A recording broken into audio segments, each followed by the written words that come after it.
నమస్తే, welcome to NH media. ముందుగా headlines.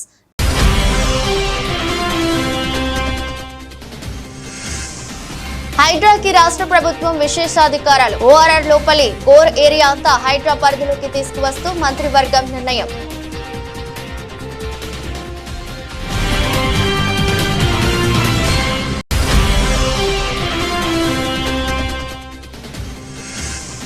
Tirumala laddu వ్యవహారంపై మాజీ సీఎం జగన్ స్పందన. నెయ్యిలో జంతువుల కొవ్వు అనేది కట్టుకదని ఖండించిన వైసీపీ అధినేత.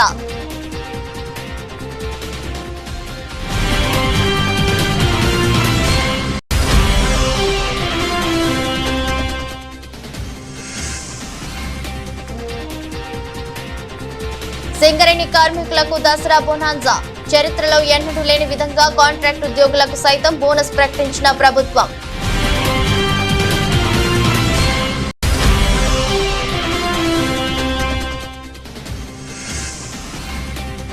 చర్లపల్లి జైలుకు జానీ మాస్టర్. 14 రోజుల రిమాండ్ విధించిన కోర్టు.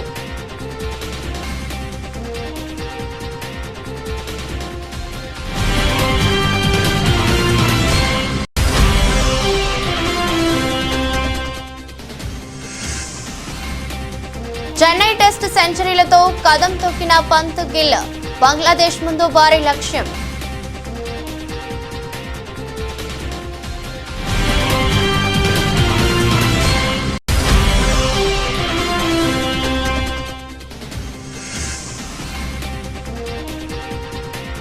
దూసుకుపోయిన స్టాక్ మార్కెట్లో 1359 పాయింట్లు పెరిగిన సెన్సెక్స్.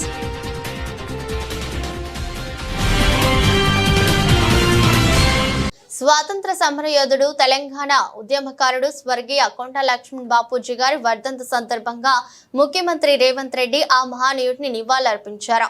జూబ్లీహిల్స్ నివాసంలో బాపూజీ చిత్రపటానికి పుష్పాంజలి ఘటించారు. బడుగు బలహీన వర్గాల సంక్షేమానికి బాపూజీ తప్పించారని, వారి స్ఫూర్తిని ప్రజా ప్రభుత్వం కొనసాగిస్తుందని అన్నారు. Hyderabad disaster response asset monitoring and protection agency హైడ్రాకి రాష్ట్ర ప్రభుత్వం విశేషాధికారాలు కల్పించింది. ఇందుకు సంబంధించి 1-2 రోజుల్లో ఆర్డినెన్స్ జారీ చేయాలని తీర్మానించింది. ఔటర్ రింగ్ రోడ్డు లోపల ఉన్న కోర్ ఏరియా మొత్తాన్ని హైడ్రా పరిధిలోకి తెచ్చింది. ఈ ఏరియాలోని 27 మున్సిపాలిటీలు, 51 గ్రామ పంచాయతీలపై వివిధ శాఖల విభాగాలకు ఉన్న అధికారాలు, హక్కులు, స్వేచ్ఛను హైడ్రాకు కల్పిస్తూ రాష్ట్ర కేబినెట్ నిర్ణయం తీసుకుంది. ముఖ్యమంత్రి రేవంత్ రెడ్డి అధ్యక్షతన సచివాలయంలో రాష్ట్ర మంత్రి మండలి సమావేశం జరిగింది.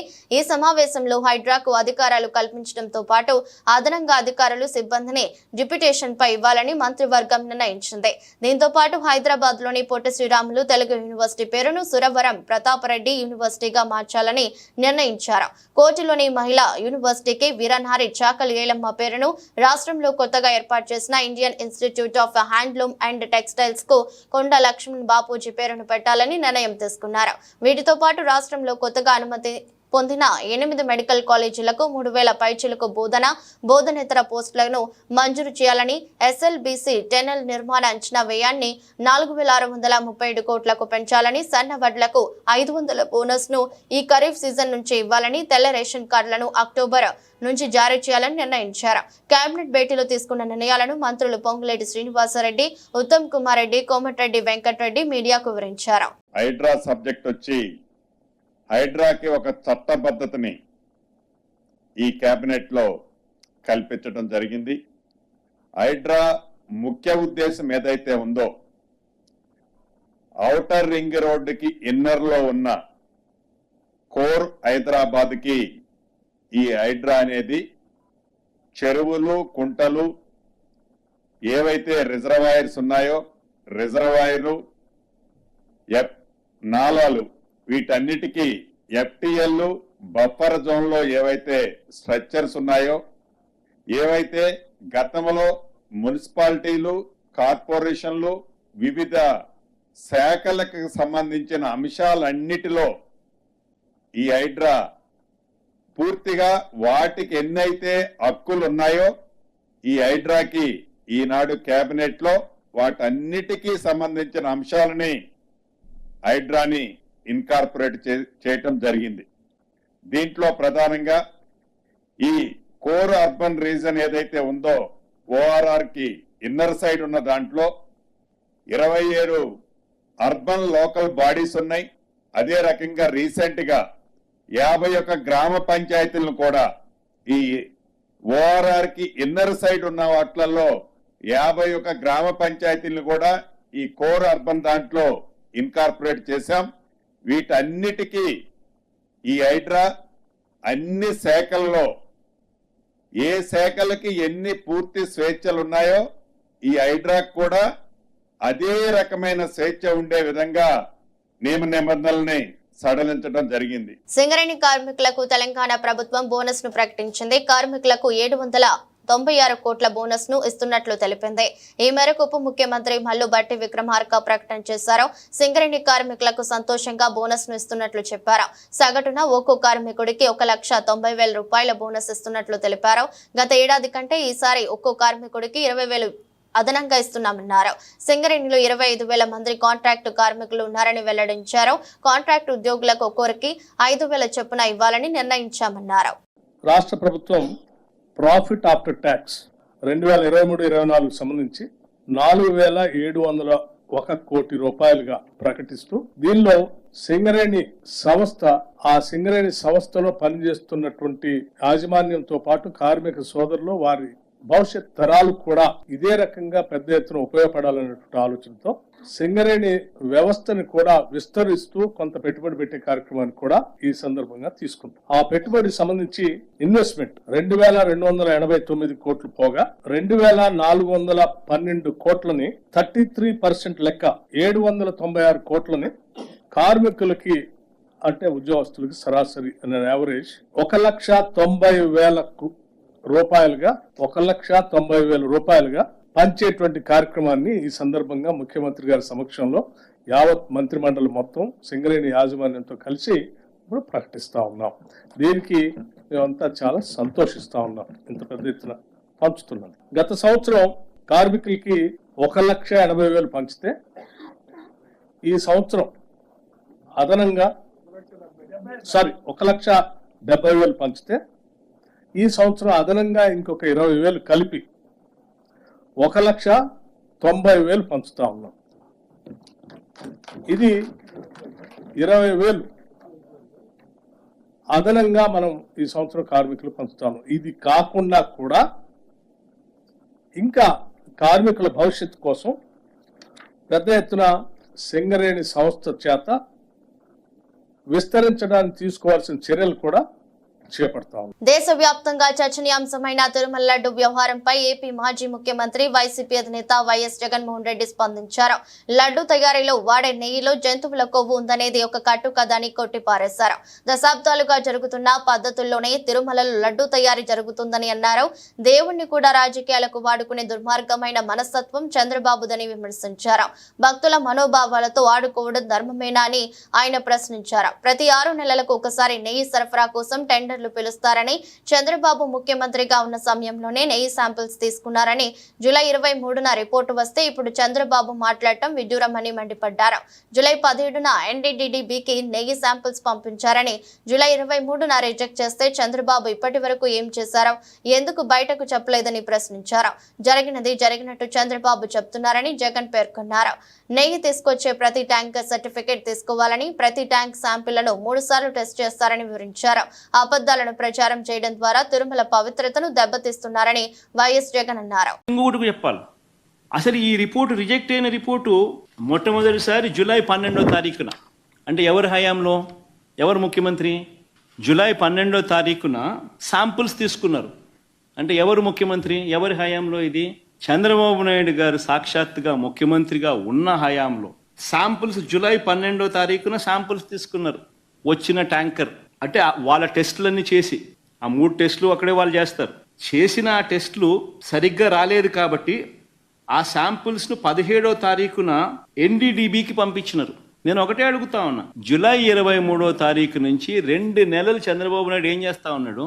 2 నెలల తర్వాత ఇప్పుడు చంద్రబాబు నాయుడు గారి 100 రోజుల పరిపాలన మీద అడ్వర్టైజ్మెంట్ ఇచ్చినప్పుడు ప్రజలు సూపర్ 6 ఏమైంది, సూపర్ 7 ఏమైంది అని చెప్పి ప్రజలు చంద్రబాబు నాయుడు నిలదీస్తా ఉన్నప్పుడు టాపిక్ డైవర్ట్ చేసేందుకు జూలై 23వ తారీఖున ఇచ్చిన రిపోర్టును ఇప్పుడు తీసి ఆ రిపోర్టును వక్రభాష్యం చేస్తూ ఆ రిపోర్టులో నుంచి ఈ మనిషి నోటికొచ్చినట్టుగా ఇష్టం వచ్చినట్టుగా అబద్ధాలు ఆడడం మొదలుపెట్టాడు.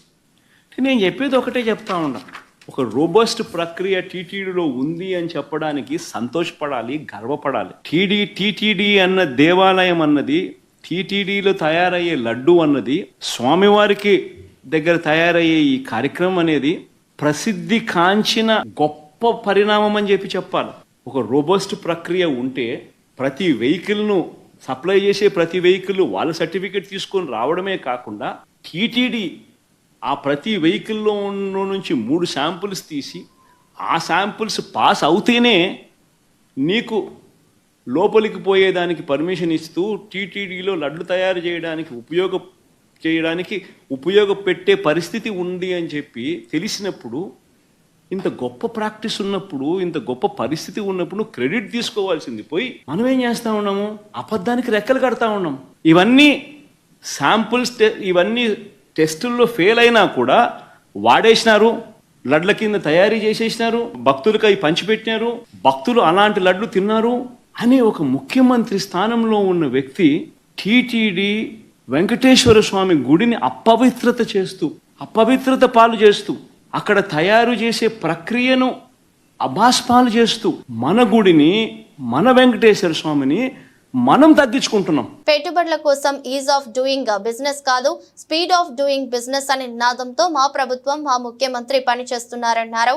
ఐఎస్పీ మోడల్లో ఏఐ యూనివర్సిటీ స్థాపనకు తమ ప్రభుత్వం వర్కౌట్ చేస్తుందని, విశాఖ కేంద్రంగా ఐటీ డేటా సెంటర్ ఏఐ పెట్టుబడుల కోసం ప్రయత్నాలు చేస్తున్నామన్నారు.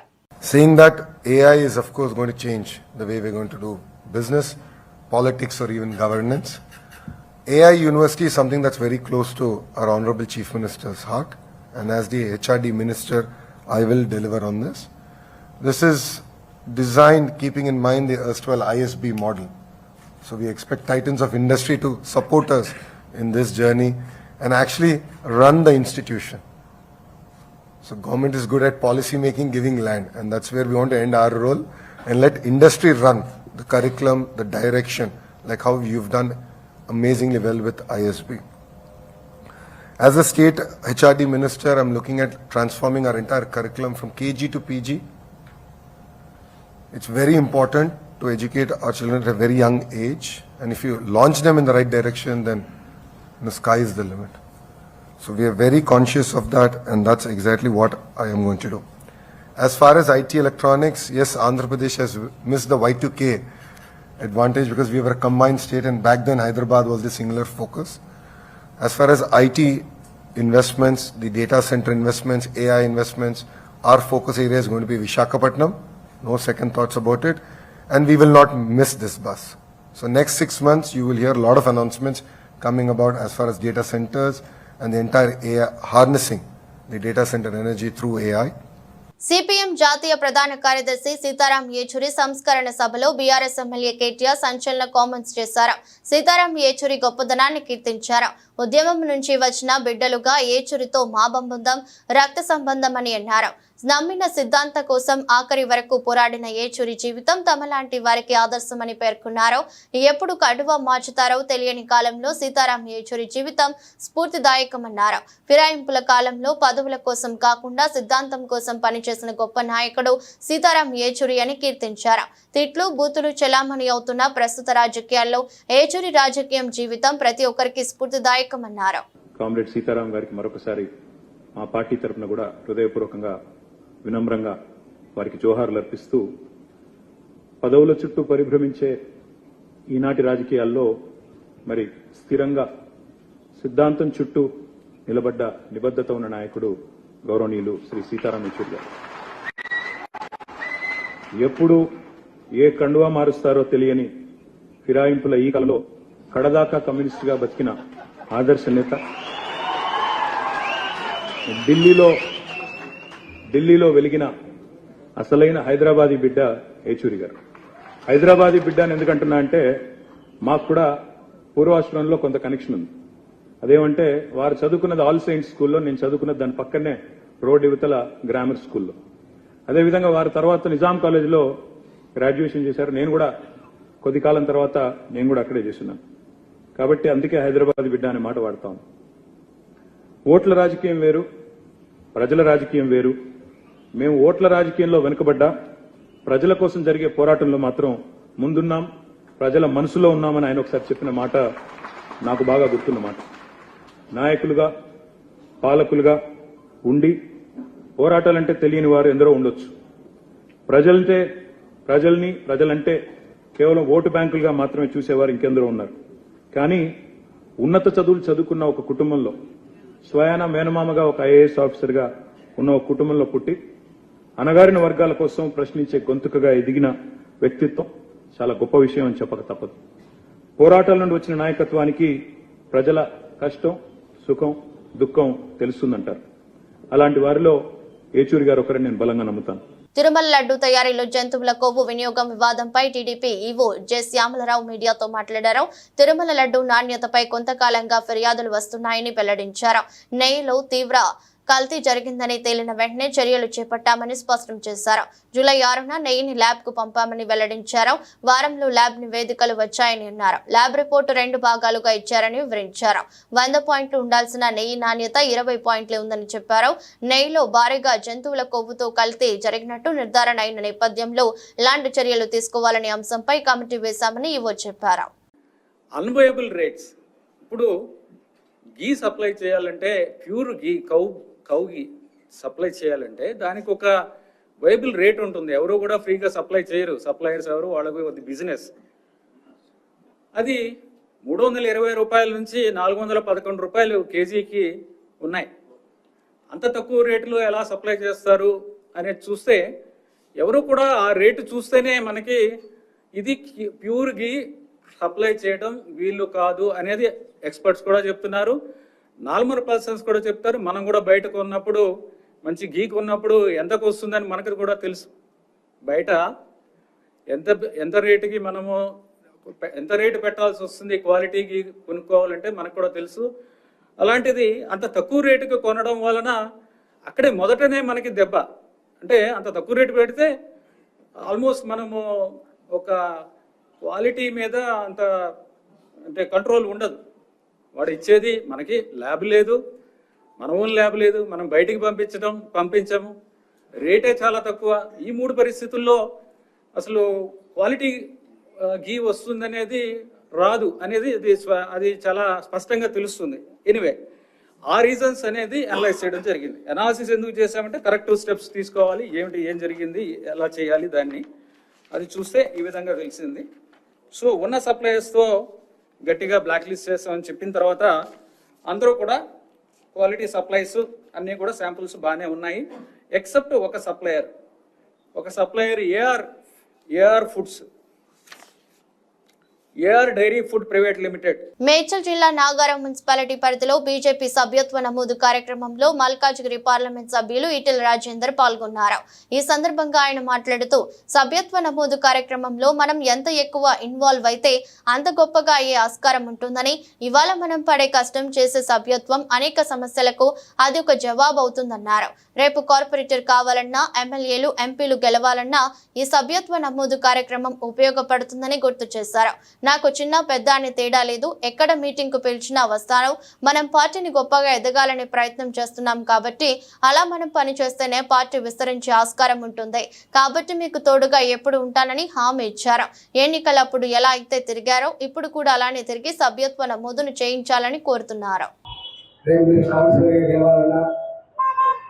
రేపు మున్సిపల్ చైర్మన్ కావాలన్నా, రేపు ఎమ్మెల్యేలు గెలవాలన్నా, ఎంపీలు గెలవాలన్నా, మీరు ఇప్పుడు ఏ సమస్యలు అయితే తీసుకొచ్చి నా ఇదైతే లేదు, అదైతే లేదు, వీడింటి లేడు, వాడింటి అని చెప్పి కాంప్రమైజ్ చేస్తుంటాం, అవన్నిటికీ శాశ్వత పరిష్కారం ఈ సభ్యత్వ నమోదు కార్యక్రమం. రెండవది, నేను నామస్కే కావాల్సి అక్కర్లేదు. నేను మా చెల్లెళ్ళ నన్ను ఊరు అనుకుంటాడు, సౌండ్ తక్కువ అలాగే వస్తుంది అంటే నువ్వెందుకే కదా అని అంటాడు. ఎంపీలు వస్తారే కదా ప్రోగ్రామ్ అంటాడు. నేను దేనికైనా వస్తా టైం ఉంటే తప్పకుండా. అది చిన్న పెద్ద, ఇది నేను పాల్గొనేది, నేను పాల్గొన కూడది, ఇది చిన్న అయినా అని పెద్ద అయినా దాని వ్యత్యాసం లేదు నాకు. ఎందుకంటే మనం కొత్తగా పార్టీని గొప్పగా ఎదగాలని ప్రయత్నం చేసుకుంటున్నాం కాబట్టి అట్లా మనం పని చేసుకుంటేనే రేపు విస్తరించేటువంటి ఆస్కారం ఉంటుంది. కాబట్టి మీరు తోడుగా మా చంద్రబాబు అన్నాడు వరుసగా ఇన్స్పిరేషన్ ఉంటుంది అంటే నాదేమైనా ఇన్స్పిరేషన్ నిజంగా పనికొచ్చాలనుకుంటే నా పరిచయం కూడా పనికొచ్చాలంటే తప్పకుండా ఆ పరిచయాన్ని పార్టీకి అప్పచెప్పాల్సిన బాధ్యత ఉంటుంది. పార్టీ వల్ల నాకు ఏం మేలు జరిగిందో నా వల్ల కూడా పార్టీగా మేలు జరగాలి. కానీ అట్లయితేనే ముందుకు పోతుంది తప్ప లేకపోతే కేవలం పార్టీ మీద డిపెండ్ కావడం లేకపోతే కేవలం నాకు డిపెండ్ అయ్యేది లేదు. సింబయాటిక్ యాక్టివిటీ అంటుంది. సింబయాటిక్ యాక్టివిటీ పార్టీ మనం పార్టీకి కాబట్టి దయచేసి ఇవాళ నేను అన్నాడు వర్షపడతాను జనం ఉంటారో 50 మందిగా పర్వాలేదు వస్తా అని చెప్పి 50 మంది. సింగరేణి కార్మికులకు తెలంగాణ సర్కార్ గుడ్ న్యూస్ చెప్పింది. భారీగా దసరా బోనస్ ప్రకటించింది. చరిత్రలో ఎన్నడూ లేని విధంగా కాంట్రాక్ట్ ఉద్యోగులకు సైతం బోనస్ ప్రకటించింది ప్రభుత్వం. శుక్రవారం నాడు ముఖ్యమంత్రి రేవంత్ రెడ్డి, ఉప ముఖ్యమంత్రి బట్టి విక్రమార్క సంయుక్తంగా మీడియా సమావేశం నిర్వహించి సింగరేణి కార్మికులకు బోనస్ ఇస్తున్నట్లు ప్రకటించారు. ఈ సందర్భంగా మాట్లాడిన సీఎం, డిప్యూటీ సీఎం ఒక్కో సింగరేణి కార్మికుడికి 1.9 లక్షలు బోనస్ ఇస్తున్నట్లు ప్రకటించారు. గత సంవత్సరం కంటే ఏడాది 20,000 అధికంగా ఇస్తున్నామన్నారు. చరిత్రలో మొట్టమొదటిసారి సింగరేణి కాంట్రాక్ట్ కార్మికులకు 5,000 బోనస్ ఇస్తున్నామని చెప్పారు. తెలంగాణ ఉద్యమంలో సింగరేణి కార్మికులది కీలక పాత్రని, కార్మికుల కుటుంబాల్లో ఆనందం చూడాలన్నదే ప్రభుత్వ లక్ష్యమన్నారు. కార్మికులకు మొత్తంగా 796 కోట్లు బోనస్ గా ప్రకటిస్తున్నామని చెప్పారు. 2023-24 ఏడాదిలో సింగరేణి లాభాలు 4,701 కోట్లు అని వెల్లడించిన డిప్యూటీ సీఎం బట్టి విక్రమార్క సింగరేణి లాభాల్లో వాటాను దసరా బోనస్ గా కార్మికులకు ఇస్తున్నామని చెప్పారు. రాష్ట్రానికి సింగరేణి తలమానికమని డిప్యూటీ సీఎం బట్టి విక్రమార్క పేర్కొన్నారు. 2023లో సింగరేణి 4,701 కోట్ల లాభం గడించిందని, సింగరేణి విస్తరణకు 2,289 కోట్లు పెట్టుబడిగా పెట్టాలని నిర్ణయించామన్నారు. మిగిలిన 2,412 కోట్లను ఒక్కో కార్మికునికి 1.90 లక్షలు చొప్పున పంచాలని నిర్ణయించామన్నారు. 41,837 మంది కార్మికులు సింగరేణిలో పనిచేస్తున్నారని బట్టి చెప్పారు. అలాగే 25,000 మంది కాంట్రాక్ట్ కార్మికులు పనిచేస్తున్నారని తెలిపారు. గతంలో ఎప్పుడు కాంట్రాక్ట్ ఉద్యోగులకు లాభాలు పంచలేదని, మొదటిసారి కాంట్రాక్ట్ కార్మికులకు 5,000 చొప్పున పంచుతున్నామని బట్టి తెలిపారు. గోదావరి నదిలో ఓఎన్జీసీ చమురు సంస్థ వేసిన పైప్ లైన్ నుంచి గ్యాస్ లీక్ అవుతుంది. శనివారం తెల్లవారుజాము నుంచి నదిలో నీటిని చీల్చుకుంటూ గ్యాస్ పైకి ఎగిసి వస్తుంది. యానం, దర్యాల తిప్ప, కాట్రేనికోన మండలం బలుసు తిప్ప మధ్యలో ఈ లీకేజీ చోటు చేసుకుంటుంది. చుట్టుపక్కల కిలోమీటర్ల మేర ఈ గ్యాస్ వ్యాపించింది. మంటలు ఎగిసిపడే ప్రమాదం ఉందని స్థానికులు భయాందోళనను వ్యక్తం చేస్తున్నారు. అధికారులు వెంటనే స్పందించి గ్యాస్ లీకేజీని ఆపేందుకు చర్యలు తీసుకోవాలన్నారు. గోదావరి జిల్లాలో ఇలాంటి గ్యాస్ లీక్ ఘటనలు, గ్యాస్ లీక్ కారణంగా మంటలు చెలరేగిన ఘటనలు గతంలోనూ చోటు చేసుకున్నాయని గుర్తు చేశారు. అందువల్ల వెంటనే ఈ గ్యాస్ లీకేజీని అరికట్టి భారీ నష్టం జరగకుండా చూడాలని స్థానికులు డిమాండ్ చేస్తున్నారు. చూడండి ఎలా పొంగుతుందో. ఇక్కడ పైప్ లైన్ అనేది ఇక్కడ అన్ని ఉన్నాయి, ఆనవాళ్ళు అన్ని ఉన్నాయి. చాలా దారుణమైన పరిస్థితి ఇక్కడ మేము చూస్తున్నాం. మేము ఈ రోజు యానం కాంగ్రెస్ పార్టీ నుంచి అలాగే విసికే పార్టీ నుంచి నాయకులు కార్యకర్తలు కలిసి మాకు ఈ విషయం తెలిసినట్టుంటే కూడా ఇక్కడికి మేము రావడం జరిగింది. ఒక్కసారి వీడియో చూడండి, ఎంత దీనివల్ల డ్యామేజ్ అవుతుంది, దీనికి ఎవరు సమాధానం చెప్తారు, దీనివల్ల పిస్టల్ పడడం జరుగుతుంది. దీని మీద స్పందించాల్సిన నాయకులు ఏమయ్యారు, ప్రభుత్వ అధికారులు ఏమయ్యారని నేను అడుగుతాను. నేను ఈ రోజు క్వశ్చన్ ఇస్తాను అందరికీ కూడా. మల్లాడి కృష్ణారావు గారు అలాగే ఉన్న లోకల్ ఎమ్మెల్యే గారు మీరు ఏం చేస్తున్నారు, ఇలాంటివన్నీ కూడా మీరు తెలుసుకుని దీని మీద స్పందించాలి. రేపొద్దున జరగరాని కూడా ఏదైనా అనర్థం జరిగితే దీనివల్ల ఎవరు సమాధానం చెప్తారు. ఇది భయంకరమైన స్మెల్ రావడం జరుగుతుంది. మీరు దయచేసి దీని మీద స్పందించి వెంటనే తగిన యాక్షన్ తీసుకోవాలి. దీనివల్ల కూడా చాలా డ్యామేజ్ ఉంటుందని తెలుస్తున్నాం. మేము అక్కడికి వెళ్ళడానికి భయం వేస్తుంది, అక్కడికి వెళ్తుంటే భయంకరమైన స్మెల్ వస్తుంది. దయచేసి మీరు అందరూ కూడా దీని మీద స్పందించి. మహిళా డాన్సర్ పై లైంగిక దాడికి పాల్పడినట్టు ఆరోపణలు ఎదుర్కొంటున్న సినీ కొరియోగ్రాఫర్ జానీ మాస్టర్ కు రాజేంద్ర నగర్ కోర్టు 14 రోజుల పాటు రిమాండ్ విధించింది. దీంతో పోలీసులు ఆయనను చెర్లపల్లి జైలుకు తరలించారు. బాధితురాలి ఫిర్యాదు మేరకు ఈ నెల 19న గోవాలో జానీ మాస్టర్ ను అరెస్ట్ చేసిన పోలీసులు శుక్రవారం ఆయనను ఉప్పర్పల్లిలోని రాజేంద్ర నగర్ కోర్టులో హాజరుపరిచారు. అంతకుముందు ఆయనకు గోల్కొండ ఏరియా హాస్పిటల్లో వైద్య పరీక్షలు జరిపించారు. కాగా ఈ కేసు రిమాండ్ రిపోర్ట్ లో పోలీసులు పలు అంశాలను పొందుపరిచారు. నిందితుడు గత 4 ఏళ్ల నుండి బాధితురాలపై లైంగిక దాడులకు పాల్పడుతున్నాడని, 2020లో తొలిసారి ముంబైలో లైంగిక దాడికి పాల్పడినప్పుడు బాధితురాలి వయస్సు 16 సంవత్సరాలేనని ఆ రిపోర్ట్ లో పేర్కొన్నారు. జానీ మాస్టర్ భార్య కూడా బాధితురాలిని బెదిరించిందని, ఈ కేసులో జానీ మాస్టర్ తన నేరాన్ని అంగీకరించాడని తెలిపారు.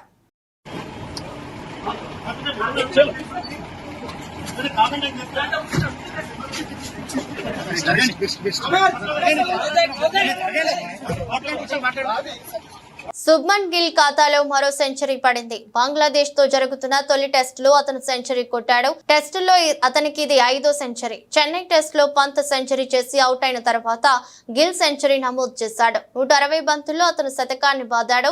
రెండో ఇన్నింగ్స్ లో భారత్ 4 వికెట్లు కోల్పి 287 రన్స్ చేసిన తర్వాత డిక్లేర్ చేసింది. దీంతో భారత్ కు 514 పరుగుల ఆధిక్యం లభించింది. 2.5 రోజుల్లో బంగ్లాదేశ్ గెలుపు కోసం 515 రన్స్ చేయాల్సి ఉంటుంది. ఇవాళ ఉదయం పంత్ గిల్ ను ఆడేసుకున్నాడు. బంగ్లా బౌలర్లను బౌండరీలతో సతాయించారు. ఈజీగా స్కోర్ బోర్డును పరిగెత్తించారు. పంత్ తన వెరైటీ షాట్లతో అలరించగా గిల్ మాత్రం తన ట్రేడ్ మార్క్ షాట్స్ తో నిలకడ ప్రదర్శించాడు. ఆ ఇద్దరి మధ్య 167 పరుగుల భాగస్వామ్యం ఏర్పడింది. పంత్ 109 రన్స్ చేసి అవుట్ అవ్వగా గిల్ మాత్రం 119 రన్స్ తో నాట్అవుట్ అయి నిలిచాడు. దేశీయ స్టాక్ మార్కెట్లు మరో మైలురాయిని అధిగమించాయి. రోజుకొక రికార్డును బద్దలు కొడుతున్న సూచీలు శుక్రవారం 84,000 మైలురాయిని అధిగమించి చారిత్రక గరిష్ట స్థాయిలో ముగిసింది. బ్యాంకింగ్ రంగ సూచీలు భారీగా పుంజుకోవడంతో పాటు అమెరికా, ఆసియా మార్కెట్ల నుంచి వచ్చిన సానుకూల అంశాలు సూచీల్లో జోష్ పెంచింది. ఇరు సూచీలు ఆల్ టైమ్ రికార్డు స్థాయిలో ముగియడం విశేషం. ఇంట్రాడేలో 1,500 పాయింట్లకు పైగా లాభపడి 30 షేర్ల ఇండెక్స్ సూచీ సెన్సెక్స్ చివరకు 1,559.51 పాయింట్లు అందుకొని చారిత్రక గరిష్ట స్థాయి 84,544.31 వద్ద ముగిసింది. అటు మరో సూచీ నిఫ్టీ సైతం 26,000 దిశగా పయనిస్తుంది.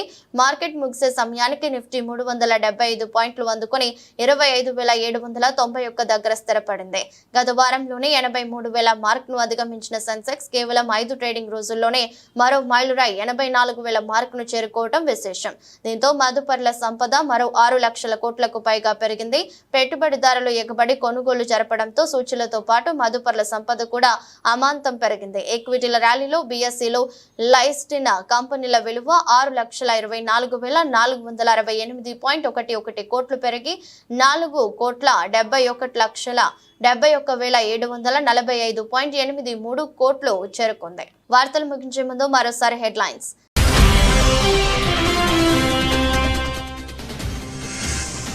హైడ్రాకి రాష్ట్ర ప్రభుత్వం విశేషాధికారాలు. ఓఆర్ఆర్ లోపలి కోర్ ఏరియా అంతా హైడ్రా పరిధిలోకి తీసుకువస్తూ మంత్రివర్గం నిర్ణయం.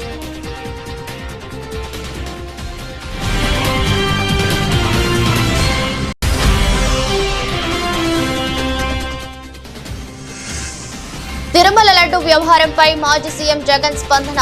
నెయ్యిలో జంతువుల కొవ్వు అనేది కట్టుకదని ఖండించిన వైసీపీ అధినేత.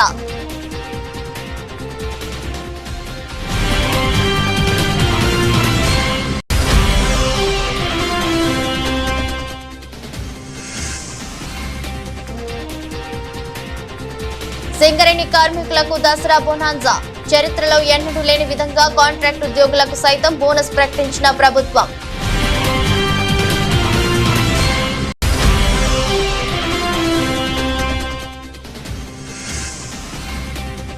చర్లపల్లి జైలుకు జానీ మాస్టర్. 14 రోజుల రిమాండ్ విధించిన కోర్టు.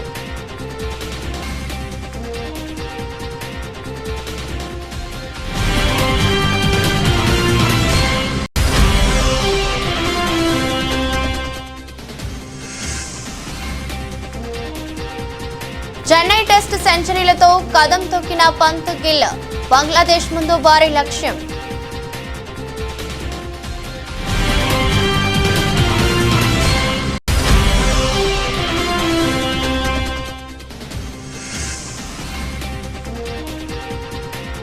దూసుకుపోయిన స్టాక్ మార్కెట్లో 1,359 పాయింట్లు పెరిగిన సెన్సెక్స్.